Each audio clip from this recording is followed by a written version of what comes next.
Bonjour à tous, ces portes de la cathédrale Notre-Dame de Paris, eh bien, dans 6 mois, jour pour jour, elles vont s'ouvrir à nouveau aux fidèles, aux pèlerins, aux visiteurs les 7, 8 et 9 décembre prochains. La cathédrale, l'un des édifices les plus emblématiques de Paris et de la France, va être rendue au culte. C'est sa vocation profonde comme lieu de prière et comme lieu de célébration.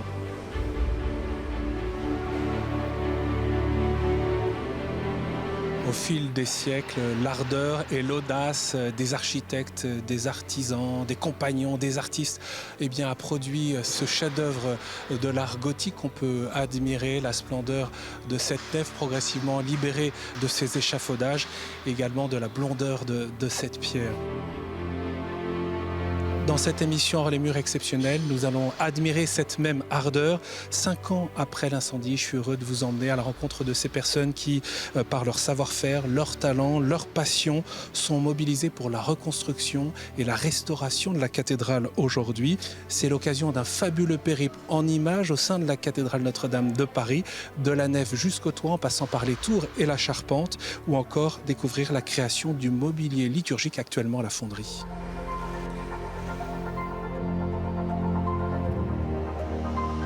Pour commencer notre périple, je vous propose de vous emmener sur les endroits les plus emblématiques qui ont souffert, qui ont été détruits par l'incendie du 15 avril 2019.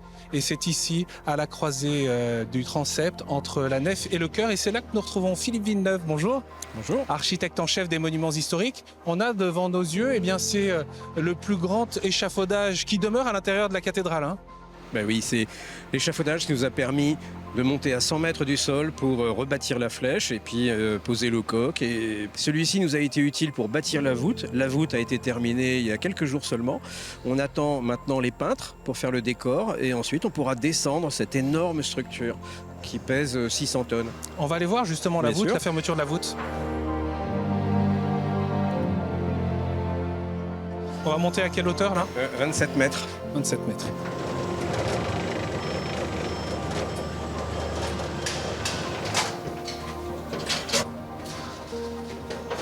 Alors, il faut avoir en tête que au moment de l'incendie, après l'incendie, au-dessus de nos têtes, on voyait le ciel. Là. Oui, c'était la plus grosse plaie, avec celle de la nef aussi. Mais là, on voyait toutes les pièces de charpente de la flèche qui étaient là, encore figées dans le plomb. Et toutes les maçonneries, là, on ne savait pas si ça allait tenir davantage ou s'effondrer davantage. Alors ici, nous sommes à la naissance de la voûte, c'est-à-dire ce qu'on appelle le pied de gerbe. Parce qu'une voûte, c'est 4 gerbes qui, sur les 4 piliers, vont s'épanouir pour atteindre la clé.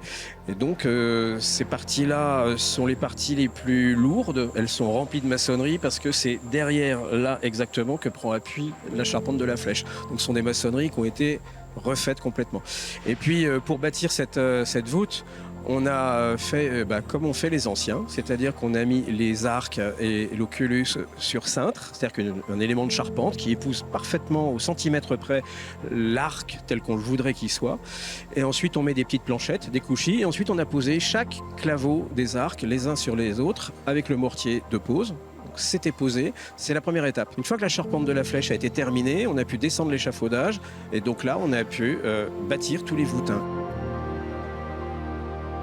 Ils ont une inclinaison particulière parce qu'en fait ce sont des doubles courbures. Vous avez une courbure dans ce sens-là, une courbure dans ce sens-là, si bien que ça se renvoie les forces les unes sur les autres, si bien que ça ne peut pas s'affaisser. C'est comme un pont que vous croisez 2 fois, ça ne peut pas s'effondrer. Alors qu'il y a un poids considérable. Alors qu'il y a un poids considérable, même si la grande surprise qu'on a eue du chantier de Notre-Dame, c'est que l'épaisseur des voûtes est relativement faible. Elle est même très faible dans le chœur, puisqu'elle doit faire entre 15 et 18.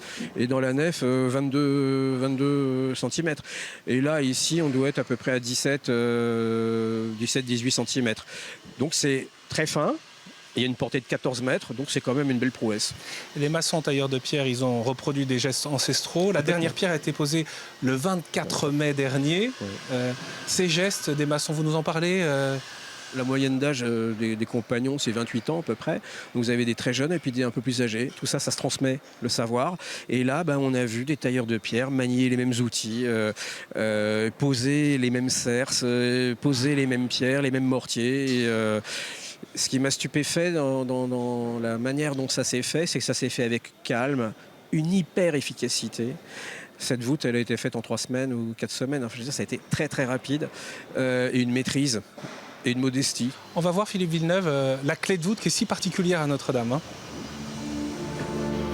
Cette clé de voûte, elle a 4 têtes d'ange.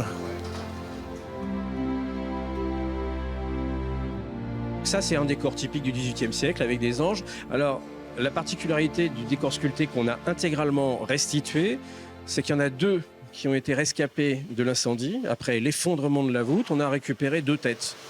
On a pu les replacer Des ou pas éléments. On les a moulés, ensuite on les a resculptés fidèlement. Et pour les 2 autres qui nous manquaient, mais on a fait un mélange de celui-là et de l'autre. On a changé la coiffure parce que bizarrement, on n'avait pas de documentation suffisamment précise sur ces 4 anges. Donc on a mis une petite part d'interprétation, mais on est resté quand même dans l'esprit de ce qui était fait avant. Juste un dernier mot, Philippe Villeneuve, c'est important, nous redire un peu les grandes époques de la cathédrale, parce qu'on se mélange un peu entre la flèche de Viollet-le-Duc, qui est 19e siècle, le début de la cathédrale, c'est au 12e, le début. 1163. La première pierre a été posée en 1163. Le chœur était grosso modo achevé 20 ans plus tard. Et puis ensuite, on a progressé. Donc, comme ça se faisait traditionnellement, on commence par le sanctuaire et on termine par la nef et la façade. Donc ça, c'est la partie du chœur et du XIIe siècle. Et puis ensuite, on arrive au XIIIe siècle.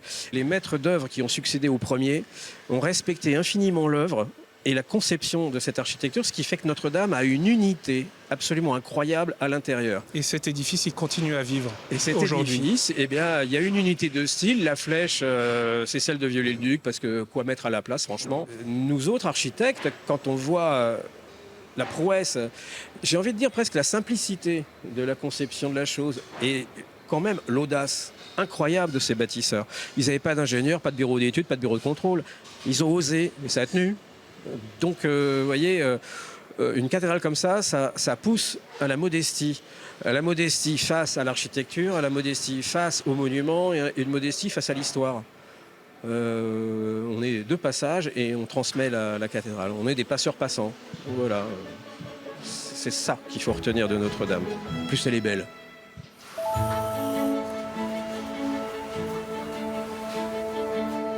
Pour faire les quelques mètres juste au-dessus et passer au-dessus des voûtes, eh bien, il a fallu faire le tour parce que ces voûtes, maintenant, elles sont refermées.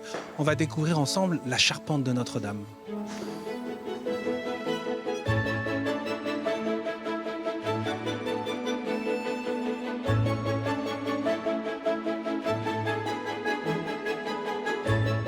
En chêne massif, cette charpente, on la surnomme la forêt de Notre-Dame. Elle a été reconstituée à l'identique selon le dessin médiéval. Ces images de drone sont extraordinaires. Elles nous permettent de naviguer entre les poutres et les derniers échafaudages de la flèche.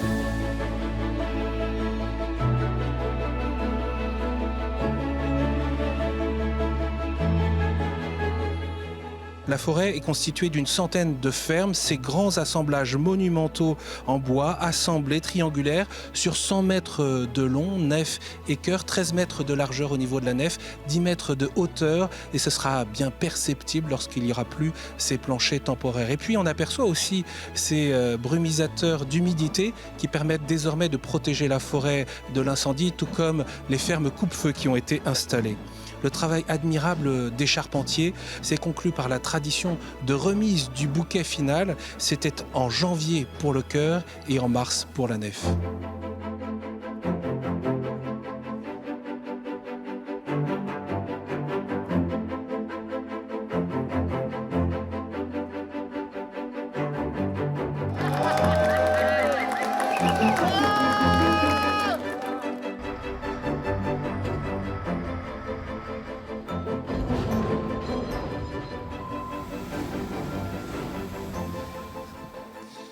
Il n'y a pas qu'au niveau des charpentes de la toiture qu'il y a du bois. Maintenant, nous montons dans la tour nord.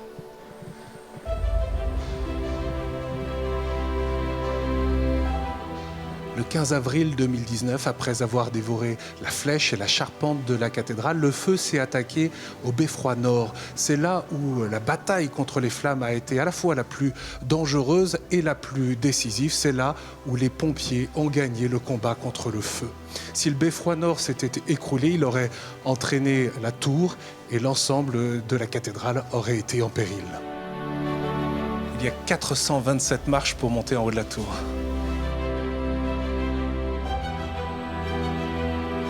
Et après la montée, on a gagné une magnifique vue depuis cette galerie des Chimères.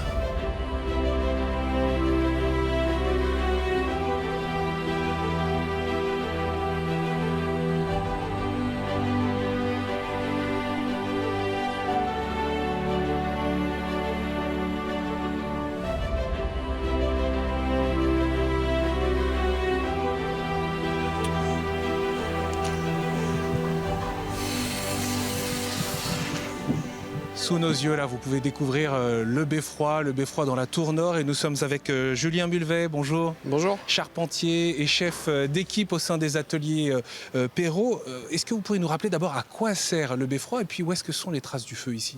Alors le beffroi, il sert à supporter les cloches qui vont retentir le 8 décembre. Et là, on a eu une grosse intervention sur le beffroi côté sud-sud-est, où toute la nef, quand elle a brûlé, c'est arrivé au niveau de la tour nord.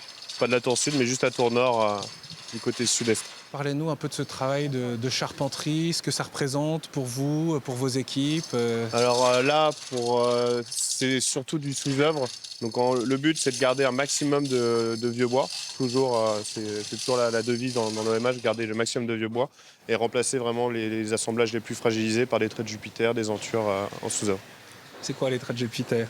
Alors les traits de Jupiter, justement, c'est un assemblage qui va faire une liaison entre le vieux morceau et le neuf. Et comment ça se fait? C'est compliqué à faire? C'est des traits de charpente. Enfin, faut avoir un peu d'expérience quand même pour commencer à faire ça, et surtout sur des édifices comme ça. Ça peut être un peu complexe sur des pièces complètement cramées et ronds. Enfin, ouais. Parce qu'il a fallu dégager du coup le bois brûlé. Ouais, c'est ça aussi. On a très peu de place, donc c'est assez restreint comme place au niveau des beffrois. Donc on n'est pas forcément les plus à l'aise. Donc.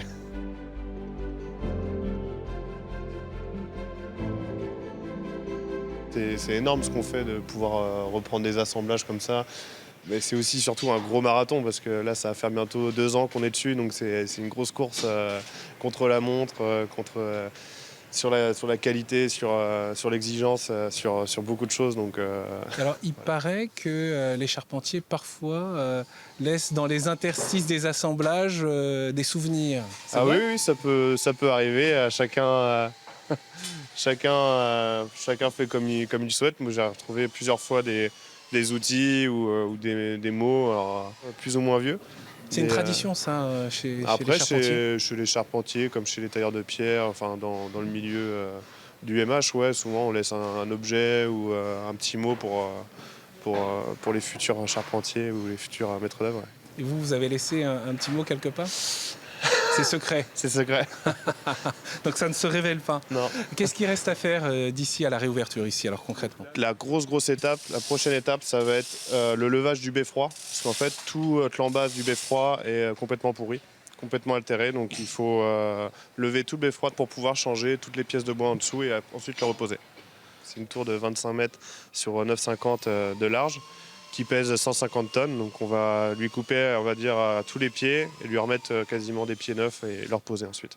Et puis il y aura le retour des cloches, parce que les 8 cloches de ce beffroi nord, elles sont actuellement nettoyées. 2 ont eu des coups de chaud et donc sont restaurées. Elles vont être réinstallées ici, parce qu'elles ont été déposées évidemment. Ouais, elles sont plus au-dessus de nous, donc c'est là où il est le gros timing sur le beffroi. C'est la repose des cloches le plus rapidement possible pour qu'il y ait aussi toute la préparation pour les campanistes pour qu'elles puissent sonner le 8 décembre. Voilà, ces 8 cloches donc, qui sont attendues ici dans ce beffroi en cours de restauration. Elles avaient été bénies par le cardinal 23 pour les 850 ans de la cathédrale. C'était en 2013. L'archevêque de Paris alors parlait de ces cloches qui étaient la voix de Dieu, un appel à rencontrer le Christ. Elles retentiront ici à nouveau le 7, 8 et 9 décembre pour la réouverture de la cathédrale. Plus fort que le bruit de la ville, c'est un message d'espérance.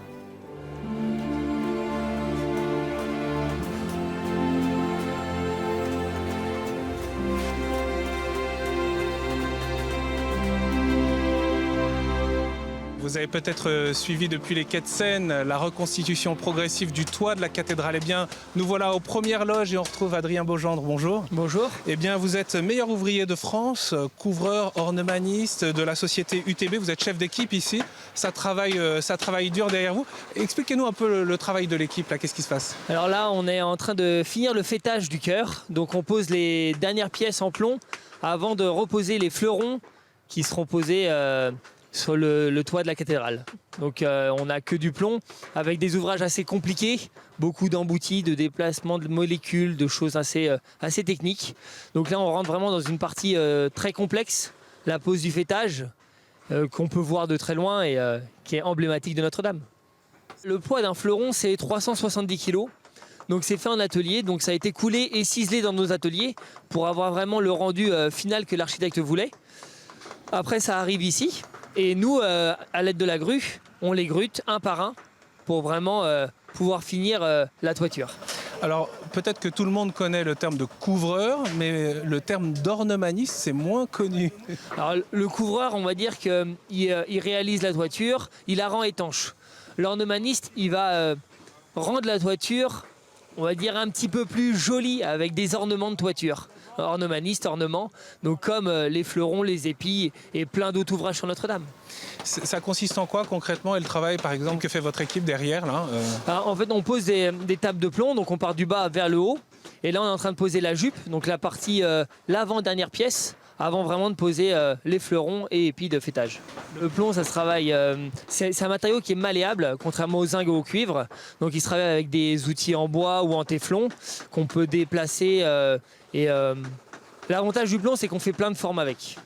Et sur un ouvrage comme ça, on est obligé de faire des choses en plomb, donc autant rester en plomb. Et pour nous, c'est gratifiant de refaire la même chose. Vous avez quel âge? Et puis vous, c'est combien de générations aussi de couvreurs? Donc moi, ça fait 4 générations de couvreurs qu'on est dans ma famille, et j'ai 34 ans aujourd'hui. Mon père, il était parisien, donc il a fait beaucoup de haussmanniens, de toits parisiens, mais jamais de monuments. Et c'est vrai que lui, Notre-Dame, c'est pareil. Il regardait de tous ces chantiers qu'il a pu faire. Ah, Notre-Dame, c'est ici. Et là, travailler dessus, c'est vrai que c'est une fierté. Ouais. Et on voit aussi qu'il y a des compagnons, il y a des apprentis. En tout cas, il y a une transmission des savoirs. Ouais. Bah, Notre-Dame, au-delà d'un chantier, en fait, c'est vraiment de valoriser tous ces métiers et de mettre des jeunes sur des ouvrages comme ça, c'est splendide parce que ils sont motivés, on est motivés et il y a vraiment un échange qui est vraiment super intéressant. On voit ce qu'on fait, c'est quand même magnifique, donc on va attirer du monde, j'espère, avec Notre-Dame. Reconstruire une cathédrale, ça n'arrive pas, quoi. Donc aujourd'hui, on peut dire que tous les gars qui sont là, c'est un peu des bâtisseurs de cathédrales. Et ça, on n'en voit pas, quoi, aujourd'hui, donc c'est magique un peu. Et quelle est l'espérance de vie au fond de cette toiture, de ce que vous êtes en train de faire là? Aujourd'hui, il faut compter, je dirais, 300-400 ans avant de pouvoir faire quelque chose. Ce qu'on fait, on n'est pas près de le refaire et personne aujourd'hui n'aura à le démonter.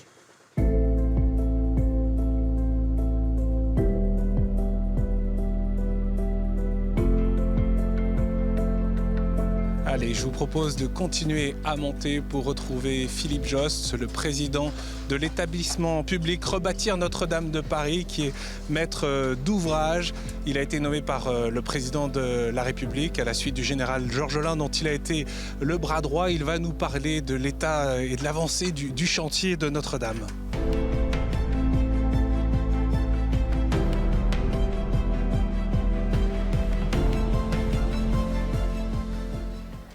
Philippe Jost, bonjour. Quelle vue ici on peut admirer Notre-Dame qui retrouve sa silhouette? Oui, nous sommes en train de terminer les couvertures de la nef et du chœur.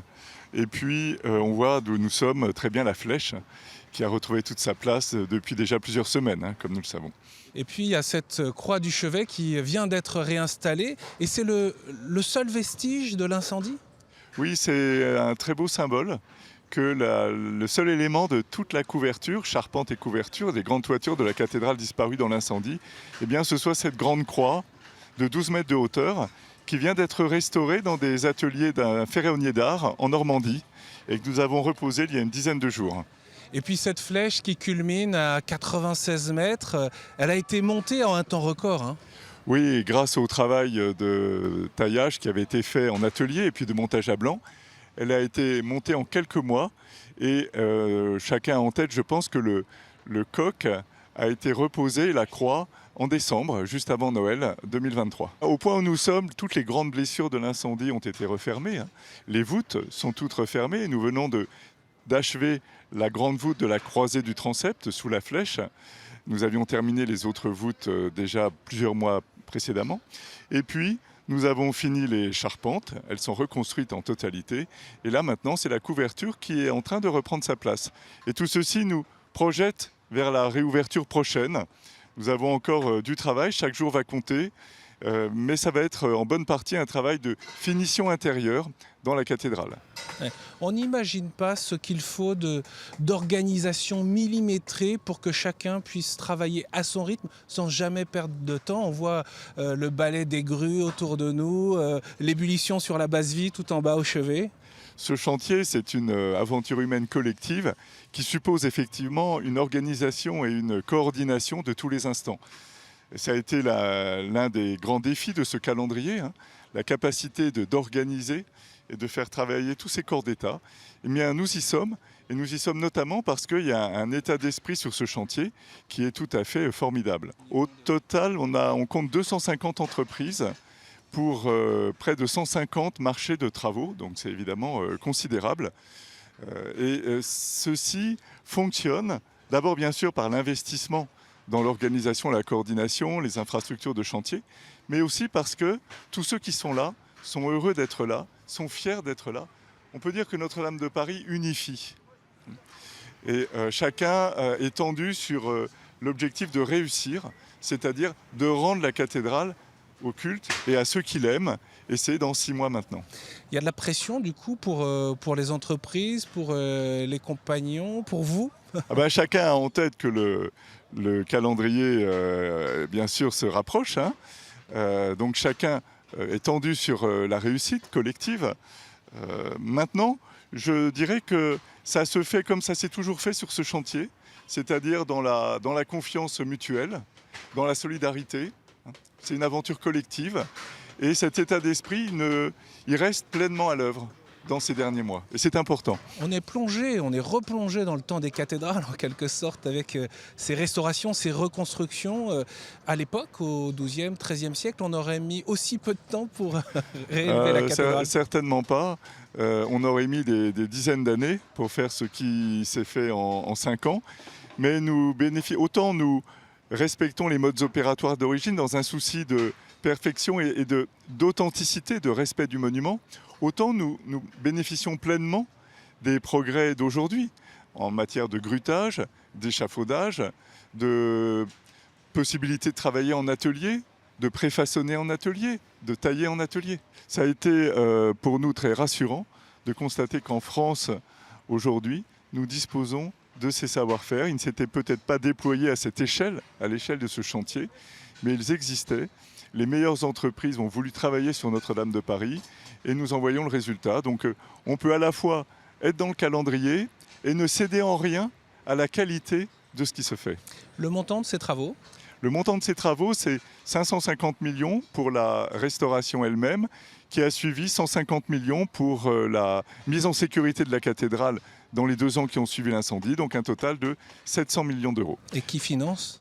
Je tiens une fois de plus à remercier, on ne les remerciera jamais assez, les donateurs et les mécènes qui, dès la nuit de l'incendie, se sont manifestés, ont fait preuve d'une générosité extraordinaire et qui permet à ce chantier d'être financé. Non seulement d'être financé, mais de disposer encore de ce qui nous permettra de poursuivre des restaurations parce que la cathédrale n'était pas en très bon état au moment de l'incendie et nous commencerons ces restaurations complémentaires par le chevet de la cathédrale, qui n'est pas en bon état et qui nécessite une restauration complète. Au fond, l'incendie a créé une opportunité. L'incendie, ce drame qu'on aurait évidemment préféré ne pas voir, a de fait pour la cathédrale créé une opportunité de lui faire un chantier de restauration qu'on n'aurait jamais pu entreprendre avant un grand nombre d'années. On le verra aussi bien à l'extérieur, mais surtout quand les visiteurs et les fidèles entreront dans la cathédrale, ils découvriront une cathédrale comme ils n'avaient jamais vu, aussi bien les pierres que les décors peints, et puis tout ce qui aura été nettoyé, restauré. Je crois que ce sera une vision extraordinaire. Et donc, indubitablement, une occasion de rendre à la cathédrale ce qu'on lui doit. Et comme maître d'ouvrage, vous contemplez là cette œuvre qui est en cours. Qu'est-ce que vous avez à la fois dans le cœur, dans l'esprit? Alors j'ai à la fois beaucoup d'émotions devant toute cette beauté qui se relève, qu'on voit se relever sous nos yeux. J'ai à la fois une très grande fierté, pas pour moi-même, mais pour le travail qui se fait collectivement ici. Et puis, j'ai une grande admiration pour ces savoir-faire qui se déploient sur la cathédrale. C'est extraordinaire de voir ça. Et je suis vraiment heureux de rencontrer les compagnons, les artisans d'art, hommes et femmes, qui travaillent sur ce chantier et qui ont le sentiment qu'ils vivent quelque chose d'unique qui les marquera pour la vie.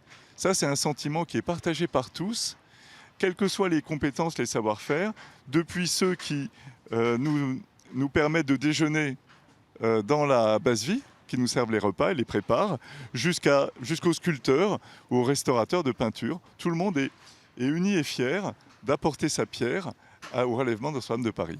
Philippe Josse, une dernière question. L'objectif de réouverture de décembre sera-t-il tenu? Eh bien, nous y comptons bien et à l'heure qu'il est, nous sommes dans les temps.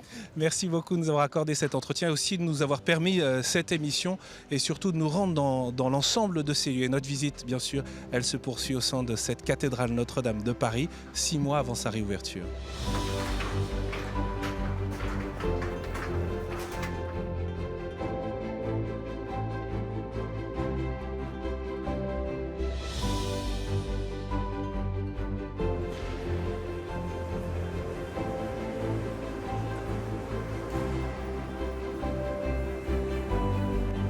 De Notre-Dame, vous avez probablement déjà admiré les grandes roses, cette rose du Midi au sud du XIIIe siècle, terne de l'extérieur et pourtant si raffinée de l'intérieur lorsque la lumière la traverse. Eh bien, on le sait bien, les vitraux de Notre-Dame ont tous été épargnés par les flammes de diverses époques. Ils ont été restaurés, certains déposés pour être nettoyés puis remontés, tous sauf deux vitraux qui sont dans le cloître. Et figurez-vous qu'ils ont été envoyés à Troyes dans l'atelier de Flavie Vincent Petit. Et c'est là que nous retrouvons la maître verrier pour qu'elle nous explique ce travail minutieux sur ces vitraux pour laisser à nouveau passer la lumière. Bienvenue à la manufacture Vincent Petit, à Troyes. Voilà la pièce où on restaure les panneaux de Notre-Dame. Donc avec Léonce, qui est en train de repiquer une pièce. Donc là, vous avez les 2 dernières baies du cloître de Notre-Dame. Donc c'est la vie de Sainte-Geneviève. Là, on voit Sainte-Geneviève qui repousse les démons. Ces vitraux vont être posés très vite dans le cloître. Donc tout le cloître et tous les panneaux de la sacristie seront terminés dans à peu près 1 semaine, 15 jours. Et aura vraiment retrouvé toute sa vibration colorée du 19e siècle. Donc là, on est vraiment dans des petites scènes d'imitation médiévale, puisque c'est 19e, comme les baies hautes et le chœur de Notre-Dame. Ces panneaux-là, en fait, avec les diables, par exemple, il y avait des lacunes, donc des vides, des trous, parce qu'ils avaient été abîmés. Il y avait beaucoup de casse. Il y avait des plombs de casse également qui gênaient la lisibilité. Un plomb de casse, c'est un plomb de réparation. Donc déjà, ils étaient très sales, donc les couleurs étaient ternies. Donc on les a nettoyés. Et puis ensuite, les trous, on les a bouchés. On a repeint à l'identique en continuité pour que justement ça redonne à voir le démon dans son intégralité. Et puis ensuite, on a fait des petites retouches, on a collé pour redonner en fait l'image du vitrail la plus proche possible de ce qu'elle était lors de sa création. Nous, en fait, on a été réquisitionnés dès Pâques de l'incendie pour aller déposer les baies hautes pour que l'architecte puisse consolider les voûtes. Donc c'était extrêmement émouvant puisqu'après le drame, on pouvait œuvrer à la reconstruction avec 6 autres ateliers. C'était vraiment très émouvant en fait, de tous aller avec nos confrères, avec qui habituellement on est plutôt en concurrence, de tous aller ensemble déposer ces baies et chacun prendre soin des baies qu'il avait déposées et œuvrer comme ça dans un élan commun pour un patrimoine essentiel. Le vitrail en fait, c'est vraiment un objet paradoxal puisqu'à la fois il doit assurer l'étanchéité du bâtiment et en même temps c'est une œuvre d'art fragile. La lumière vient transfigurer en fait ce vitrail puisque pour un chrétien, Dieu est lumière. Donc sans cette notion du Dieu lumière chrétien, il n'y aurait à mon avis pas eu de vitrail. Le vitrail est né justement de la théologie de la lumière. Le vitrail, c'est vraiment le médium qui va transformer la lumière physique en lumière divine. Donc, grâce au vitrail, on crée l'espace du sacré. On va accompagner l'architecture, accompagner la liturgie en faisant des espaces plus ou moins éclairés, en mettant plus ou moins en valeur. Et puis, le thème du vitrail va pouvoir dialoguer avec la liturgie. Le vitrail, ça raconte vraiment une histoire et ça crée l'espace du sacré.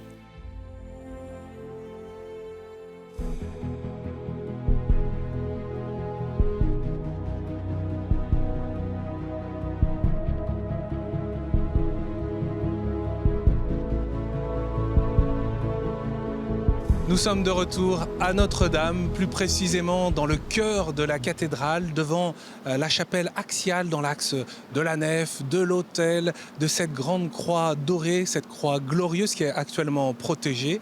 C'est là où sera exposée à nouveau la Sainte Couronne d'Épines dans un nouveau reliquaire. C'est dans cette chapelle que nous retrouvons Marie Parent. Elle est restauratrice de peinture murale et nous la retrouvons en plein travail.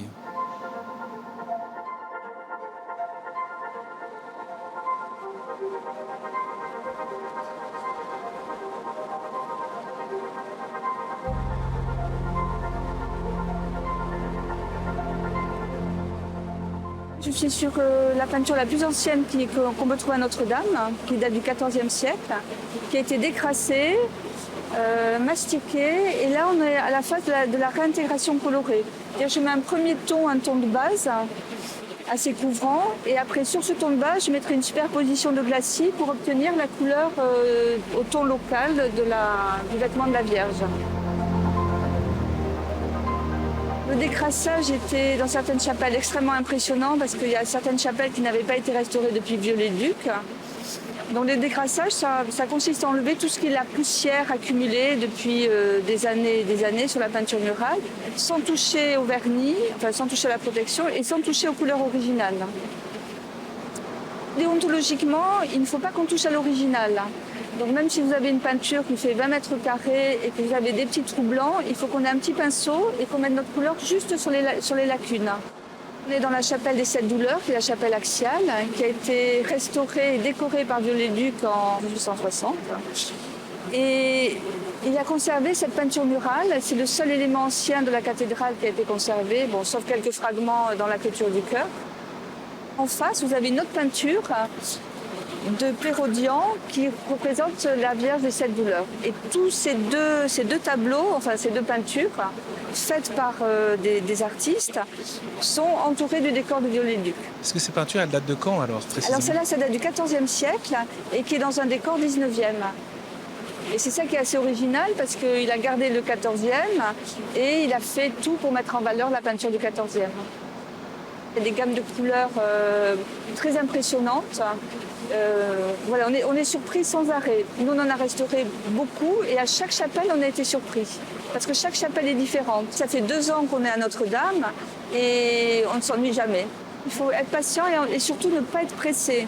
C'est-à-dire qu'il faut qu'on s'imprègne de la chapelle, qu'on s'imprègne de la gamme colorée, qu'on s'imprègne un petit peu de comment a voulu travailler le Viollet-le-Duc, pourquoi il a fait ça à tel endroit et pourquoi il faut vraiment bien comprendre le lieu. Quand on est arrivé sur le chantier, tout était gris et noir, voilà.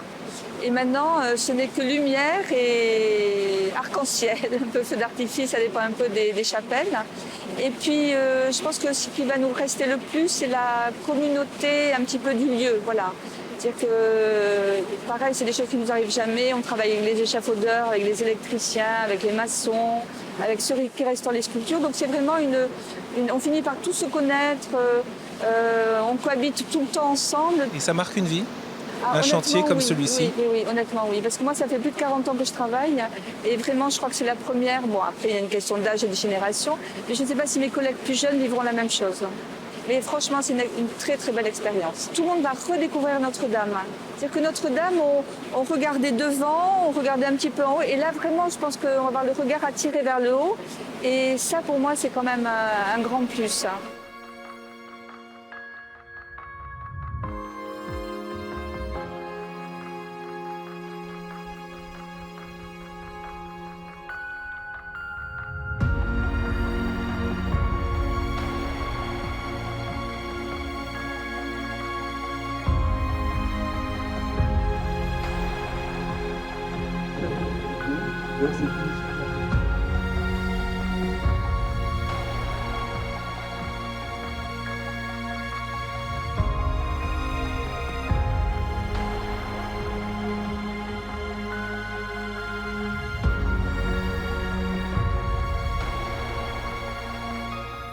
En image, on vient de voir le montage à blanc du plateau liturgique, là où sera réinstallé l'autel et l'ambon.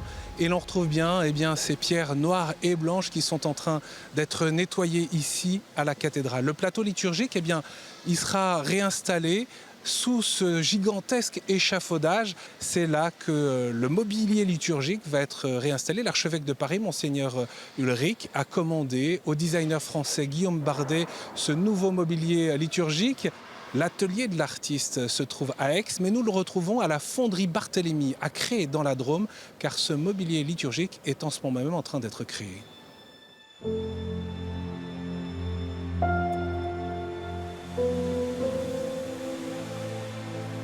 Et nous sommes à Cré, dans la Drôme, et plus précisément à la fonderie Barthélemy à Ars, avec qui je réalise les grosses pièces du mobilier liturgique.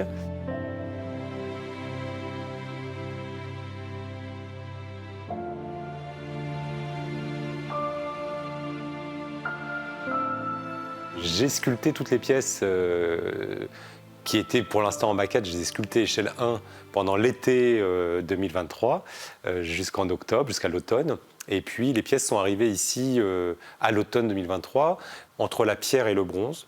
Je me suis dit aussi, mais je ne peux pas faire du mobilier en pierre. Parce que, faire du mobilier en pierre, il va disparaître, il va être absorbé par cette masse majestueuse de l'architecture de la cathédrale.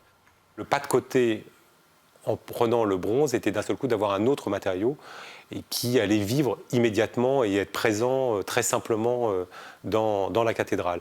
Ensuite, en plus, on pouvait régler l'intensité avec la patine et donc trouver l'intensité où les pièces existent. Le bronze est un long processus de fabrication, ça prend du temps. Donc le premier processus, c'était de faire une empreinte de ces pièces, donc des moules, puis ensuite de faire des tirages en cire, de retoucher ces cires, ensuite de les mettre dans des cylindres, dans des fours et de couler les pièces. Mais par exemple, si on prend juste l'autel est coulé en 5 pièces, mais 5 très grosses pièces. Et donc ensuite, il y a tout le travail de ciselure qui va consister à rassembler les pièces entre elles, de les souder, de recréer la matière qui a été enlevée. Et ce travail de ciselure, juste ce travail de ciselure pour l'autel en lui-même, c'est à peu près 1000 heures de travail. Il est en train de retravailler, d'enlever les petites bosses. Mais tout va bien, c'est une petite opération normale. C'est-à-dire que là, comme maintenant tous les morceaux sont rassemblés, on affine. Et moi, je vois des petits problèmes de ligne, on dit attention, là, il faut retirer, là, il faut enlever. Et on avance comme ça progressivement. Donc là, on a la cathèdre, les fauteuils associés, mais surtout on a les bases. Alors il y a la base qui est la même pour tout le monde. Et puis ensuite on a donc un voile. Alors là on est sur un prototype. Donc c'est un prototype en acier pour tester où on a ce grand voile qui sera en bronze plus tard avec la croix découpée. qui va s'envoyer au sol pour la cathèdre et le fauteuil bas. Donc là, on va encore un peu retoucher le dessin avant de la faire en bronze. On a l'embon, voilà, qui va donc lui être dans son socle en pierre. Il y a le tabernacle qui est en plein travail. C'est le prototype qu'on a mis en place pour pouvoir tester, parce qu'on a une mécanique qui permet, quand on ouvre d'un côté, ça ouvre l'autre. Voilà, et donc, et quand il va être refermé, s'il se referme parfaitement, il y aura la croix qui va apparaître. Voilà. Donc tout ça, c'est une mécanique très précise, pas assez précise, très précise, mais qui doit être en même temps très simple, parce qu'il y a vraiment cette idée de pouvoir que cette pièce puisse être réparée dans 100 ans, dans 150 ans, dans 200 ans. Et donc, elle doit pouvoir être démontée, réparée s'il y a un problème. Et surtout, il n'y a pas de ressort, c'est juste de la mécanique.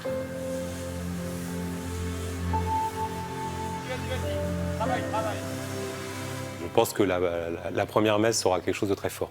Je ne serai plus acteur à ce moment-là, je serai spectateur et de voir l'archevêque consacrer l'autel. Je pense, oui, c'est un moment très très fort parce que ça sera 2 ans d'un travail intense et il va quitter le statut d'objet pour être dans le statut, pour être sacralisé. C'est quelque chose de très impressionnant. Voilà.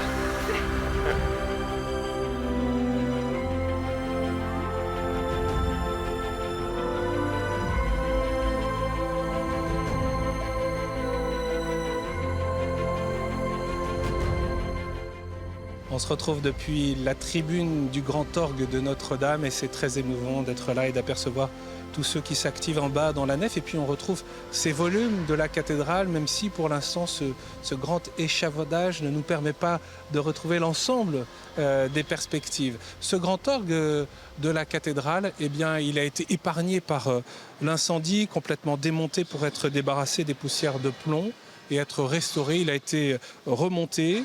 Depuis début avril, les 8000 tuyaux sont en train d'être progressivement remis en place et accordés à la nuit, harmonisés par les facteurs d'orgue.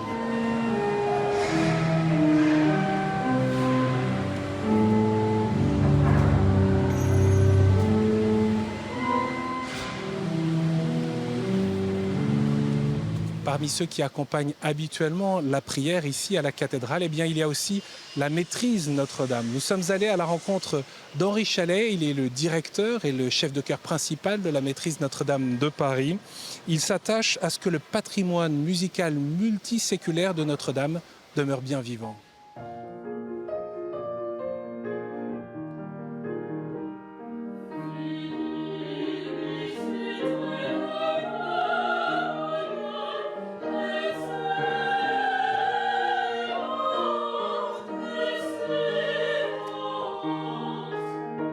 Nous sommes à la maîtrise Notre-Dame de Paris.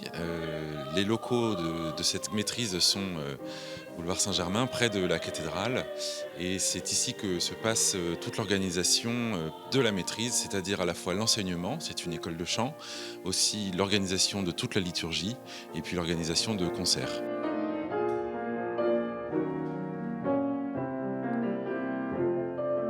Aujourd'hui, la répétition est autour du Requiem de Brahms.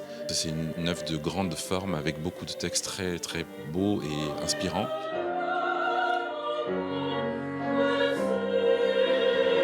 Le côté assez unique de cette maîtrise, c'est à la fois qu'elle enseigne à des enfants de 5 ans jusqu'à des étudiants de 28 ans, 30 ans qui vont prendre des cours ici et une grande formation de haut niveau pour pouvoir en faire leur métier ensuite. Et aussi, c'est unique parce que nous traversons plus de 1000 ans de musique. Ça commence avec le chant grégorien, évidemment, toute l'école médiévale aussi typique de Notre-Dame.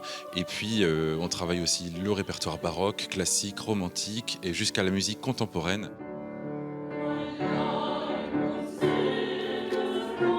Il faut avoir avoir conscience qu'on met des années à construire une exigence, un son collectif, une vraie identité musicale, mais on peut tout détruire en un an. Et vraiment l'enjeu pour nous était de survivre à cet incendie qui, évidemment, dans l'histoire de la cathédrale, on peut se dire que 5 ans sur une cathédrale qui a 850 ans, ce n'est pas grand-chose. Mais à hauteur d'homme, c'est vraiment délicat de patienter pendant 5 ans et de ne surtout pas arrêter tout ce savoir-faire. Et donc on a réussi à réorganiser à la fois toute la liturgie en étant dans l'église Saint-Germain-l'Auxerrois, à côté du Louvre, à Paris, qui nous a permis de maintenir tout ce savoir-faire pour la liturgie. Et d'un autre côté, toute la pédagogie a pu être maintenue grâce à l'énergie de tous les professeurs et de l'équipe qui m'accompagne pour faire tourner cette maison.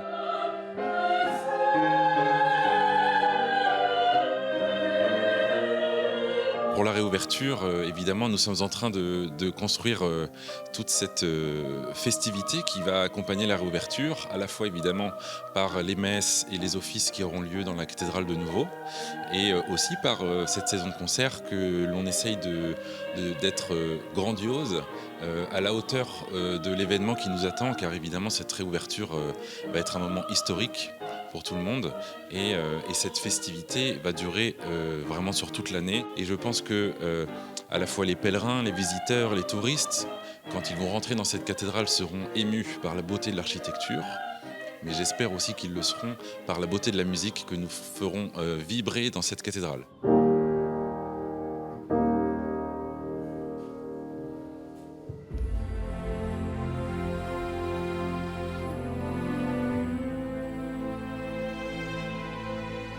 Au terme de cette émission, nous retrouvons Monseigneur Olivier Ribadeau-Dumas, recteur archiprêtre de Notre-Dame de Paris. Bonjour Monseigneur. Bonjour Étienne. On est heureux de se retrouver sur ce parvis de la cathédrale, dans cette zone chantier encore, donc dont l'accès est restreint du fait des conditions de sécurité. Mais on a une chance folle de pouvoir admirer les portails centraux, les tympans, celui de Sainte-Anne, celui du jugement dernier, du couronnement de la Vierge. C'est en fait une catéchèse de pierre. Est-ce qu'elle parle encore à nos contemporains aujourd'hui ? Oui, je pense que la cathédrale parle, l'émotion suscitée par sa prochaine réouverture le montre. Mais je crois d'abord qu'il faut, pour la cathédrale, se laisser regarder. Avant de regarder la cathédrale, il y a quelque chose de très spécifique, on se laisse regarder par la cathédrale. Lorsqu'on est ici, on en aperçoit la grandeur, la hauteur, la splendeur. La première chose à faire, avant de regarder, c'est de se laisser regarder, se laisser imprégner par elle. Et puis après, on contemple. On contemple la beauté des statues, la beauté, tout ce qui a été montré de l'intérieur qui est tellement magnifique. Et puis après, on essaye de comprendre ce qui a été voulu, ce que les bâtisseurs de la cathédrale ont voulu faire. Et c'est pour ça que nous avons tout un travail de médiation à faire pour faire rentrer tous les visiteurs qui viendront, une quinzaine de millions de visiteurs qui viendront, pour les faire rentrer à l'intérieur de ce qui a été signifié par cette cathédrale. Vous avez hâte que ces portes s'ouvrent là pour les pèlerins, les fidèles, les touristes ? Bien sûr, j'attends ça. Vous savez, nous attendons ça depuis le 15 avril 2019. La cathédrale n'avait jamais fermé, donc voilà, c'est une grande impatience.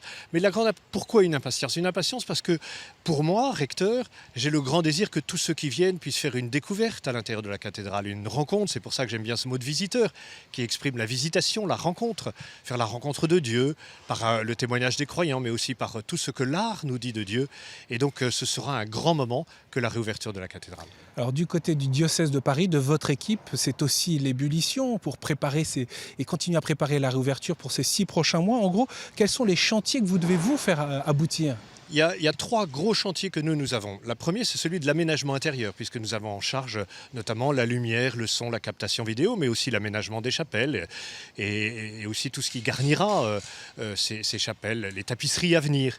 Et le plus gros chantier sans doute dans ce domaine-là, c'est tout ce qui concerne la lumière et le son. Nous arrivons en bout de course, c'est-à-dire que l'établissement public est chargé de passer les câbles, mais nous sommes chargés de mettre tout ce qui est la connectique, les ampoules, etc. Donc voilà, nous sommes en plein dans ce chantier-là. Puis le deuxième chantier, c'est celui de la réouverture elle-même, des célébrations de réouverture. Nous sommes en train de travailler vraiment très en lien avec les différents partenaires et notamment avec l'Élysée, la présidence de la République, pour l'organisation de cette célébration de réouverture, pour que ce soit vraiment un signe d'unité, comme ce chantier a été un très beau signe d'unité depuis 5 ans. Et puis le troisième chantier qui nous attend et que nous travaillons, c'est le fonctionnement de la cathédrale tel qu'il sera après sa réouverture, puisque tout sera nouveau et qu'il nous faut réapprendre, nous réapproprier cette cathédrale pour faire en sorte qu'elle puisse être un lieu d'accueil et un lieu de prière. Oui, parce que ça touche le sens même, la vocation de la cathédrale, il ne faut pas l'oublier. Mais la vocation de la cathédrale, c'est bien d'être ce lieu qui accueille, mais qui accueille des visiteurs, mais qui accueille surtout des croyants. C'est l'église mère de notre diocèse, du diocèse de Paris. Les grandes célébrations y seront célébrées ici. L'archevêque viendra présider ces célébrations. Et puis chaque jour, des milliers de pèlerins viennent pour prier, pour rencontrer Dieu, pour faire une expérience spirituelle. Et moi, je souhaite vraiment qu'il y ait, dans les années à venir, des milliers de Claudel qui puissent faire ici vraiment une expérience spirituelle, une conversion profonde. Vous êtes l'affectataire de ces lieux. Qu'est-ce que ça signifie au regard de la législation française? Parce que ça n'a pas cessé, y compris après l'incendie, pendant les travaux. Oui, depuis la loi de séparation de l'Église et de l'État, les lois de 1905 et de 1907, c'est l'État qui est propriétaire de la cathédrale. Mais en revanche, l'Église est ce qu'on appelle l'affectataire, c'est-à-dire que c'est elle, l'Église, le diocèse de Paris et le recteur, qui est en titre l'affectataire, qui en a la jouissance. Et donc, tout ce qui se passe à l'intérieur de la cathédrale doit avoir son autorisation. Il est responsable de la police du culte, il est responsable de toutes les activités qui ont lieu à l'intérieur de la cathédrale. Et donc, je donne mon autorisation pour des concerts, mais aussi pour toutes manifestations qui peuvent avoir lieu. Et c'est l'ensemble de la cathédrale qui est affecté. Même si le Centre des Monuments Nationaux fait le circuit des tours, c'est parce que je l'autorise à faire ce circuit des tours. Même s'il y a une boutique dans les tours, c'est parce que je l'autorise. Et donc, c'est le recteur, l'affectataire, qui a la gestion de ce pourquoi la cathédrale est faite. Donc, autrement dit, on n'a pas besoin de vous remettre les clés le 8 décembre prochain. Non, l'affectation n'a jamais cessé. Et même si nous ne pouvions pas rentrer dans la cathédrale parce qu'il y avait un arrêté de péril, eh bien, le 8 décembre, je pourrais à nouveau rentrer et il n'y a pas, les clés ne nous ont jamais été enlevées. Justement, parlons un mot du triduum de réouverture. Vous en parliez sur KTO déjà en décembre dernier, un an avant la réouverture, les 7, 8, 9 décembre. Oui, et donc ce triduum s'inscrit dans une période beaucoup plus large, qui est la période de réouverture de la cathédrale, que l'archevêque a fixée jusqu'au 8 juin, donc au jour de la Pentecôte. Et à l'intérieur de cette longue période de 6 mois, il y a la semaine, l'octave de la réouverture, et à l'intérieur de l'octave, les 3 jours. Donc d'abord l'ouverture des portes, qui se fera sans doute le 7 au soir. L'archevêque prendra sa crosse, vous savez, avec ce beau geste, il tapera avec sa crosse sur les portes en demandant qu'elles s'ouvrent. Et à l'intérieur, quelques choristes seront là pour lui répondre. Les portes s'ouvriront et l'archevêque rentrera en premier dans sa cathédrale. C'est lui qui prend possession de la cathédrale. Et puis après, les nombreux invités seront là et rentreront à nouveau. Le 8, il y aura la messe de consécration de l'autel, certainement en présence de très nombreuses personnalités, mais aussi de la foule, du peuple de Paris qui doit être là, qui doit participer, parce que c'est sa cathédrale et il doit être présent aussi. Les paroisses de Paris doivent être là pour cette réouverture de la cathédrale. Et le 9, ce sera une messe à laquelle tout spécialement seront invités les prêtres de Paris et d'Île-de-France pour manifester ainsi que cette cathédrale, c'est la cathédrale métropolitaine, donc de l'ensemble des diocèses d'Île-de-France, même si chaque diocèse a sa propre cathédrale. Monseigneur Ribado-Dumas, c'est une page d'histoire qui est en train de s'écrire. On sait que la cathédrale, depuis le XIIe siècle, elle accompagne les Français dans leurs prières. Pour vous, quel est en fait l'enjeu spirituel, la perspective spirituelle qui s'offre à la France avec cette réouverture de la cathédrale Notre-Dame? Ce que nous souhaitons tous, en tout cas ce que je souhaite, c'est que la réouverture de la cathédrale soit vraiment l'occasion d'un réveil spirituel de notre pays. L'attachement des Français à la cathédrale n'est pas uniquement un attachement qui est patrimonial, mais ils sentent bien qu'il y a là quelque chose de sacré qui se joue. Et du coup, l'ouverture de la cathédrale est vraiment l'occasion de réveiller chez nos contemporains quelque chose de très fort, qui est ce sens de la transcendance de Dieu qui est inscrit au fond de nous-mêmes. Et puis, c'est un formidable signe d'espérance. Qui aurait pensé il y a 5 ans que ce projet serait terminé au bout de 5 ans? C'est un signe d'espérance magnifique. Nous avons réussi à faire cela. Pourquoi? Parce que nous étions ensemble. Cette espérance, cette unité, cette communion, c'est, je crois, quelques-uns des enjeux spirituels que nous devons continuer après la réouverture et qui sont des signes magnifiques pour notre pays, mais aussi pour le monde entier qui vibre à l'idée que Notre-Dame puisse réouvrir. Merci beaucoup, Monseigneur, de nous avoir accueillis ici dans votre cathédrale. D'ailleurs, on a remarqué que votre nom n'était pas encore inscrit sur la plaque qui fait mémoire des recteurs archiprêtres. Il va falloir y remédier. Bon, on le fera une fois que je serai parti. Merci beaucoup à tous ceux qui nous ont permis au fil de cette émission de découvrir et de se rendre au cœur de Notre-Dame à J-6 mois avant la réouverture et nous ont fait partager leur passion. Merci à Philippe Josse, président de l'établissement public, à Frédéric Meyer, responsable des relations presse et partenariats médias, à Pauline de Montgolfier qui qui nous a accompagnés tout au long de cette visite. Dans la prochaine revue La Fabrique de Notre-Dame, vous retrouverez l'ensemble des travaux en détail à commander sur rebâtir-notre-dame-de-paris.fr. Merci également à Véronique Cressels, directrice de la communication de la cathédrale. Vous pouvez retrouver le site de l'équipe de la cathédrale sur notre-dame-de-paris.fr. Et puis je tiens aussi à remercier l'équipe de KTO mobilisée pour cette émission, de la conception à la préparation au tournage, Philippine de Saint-Pierre, Emmanuel Morlin, Grégoire de Rennes et tous ceux qui ont été mobilisés pour le tournage, Alix Bonneton, Tanguy Lepadelec, Laurent Miretti, mais aussi l'équipe de post-production, Étienne Cronier et Arnaud Géman. Merci à vous pour votre fidélité. Bien sûr, vous pouvez retrouver l'ensemble de nos programmes liés à la cathédrale Notre-Dame sur notre site ktotv.com. Et puis, rendez-vous ici, sur ce parvis, dans 6 mois, pour vivre ensemble la réouverture de la cathédrale Notre-Dame. Ce sera bien sûr à suivre en direct sur KTO.